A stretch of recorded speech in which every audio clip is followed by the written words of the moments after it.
The U.S. Treasury Department is taking a firm stance against entities in China for their alleged support of North Korea. Now, on Thursday, the U.S. announced it is severing ties with China's Bank of Dandong for allegedly enabling illicit North Korean financial activity.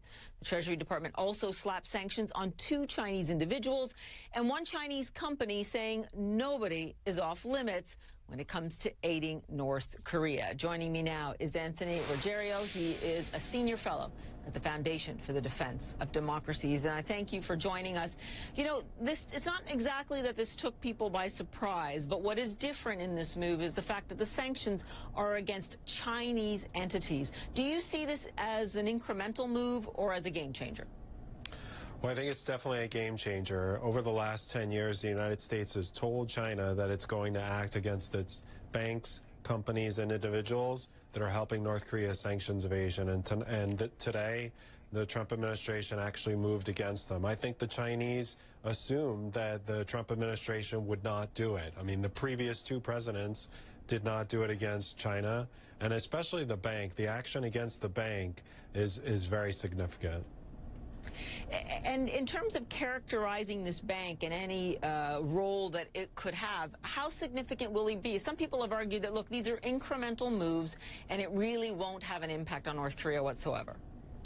Well, the thing is that the Trump administration said that a Chinese bank is a money launderer for North Korea. That is not something that we've done before. Even on Iran sanctions, there was a designation against the Chinese bank, but there was not a decision that it was a money launderer. The other thing that's clear here, too, that is important to point out is that U.S. banks are responsible for whether Chinese banks are using American accounts for North Korea. So I suspect that American banks are going to start calling up the big Chinese banks and say, you now have a problem on your hands. How are you fixing this? Yeah, and that will be an interesting pressure point, especially if it starts to hurt Chinese businesses, as you say.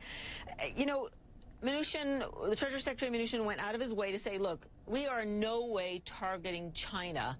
But if you look at the backstory here, is that true? I mean, there's only Chinese entities, entities and individuals in this action. It's directed at China, and it should be directed at China. I mean, China is the one who is aiding North Korea's sanctions evasion. It's not North Korea is certainly responsible here, but these are Chinese individuals. These are not innocent people. I mean, last September, we learned that there was a Chinese company and 4 Chinese individuals that were taking a 20% profit on their transactions. So they're not doing this for the goodness of their heart. They are interested in helping North Korea in its sanctions evasion. North Korea is a human rights abuser and the one who wants to get a nuclear weapon to reach the United States. And the Chinese just put their hands up and shrugged their shoulders. So this is definitely directed at the Chinese.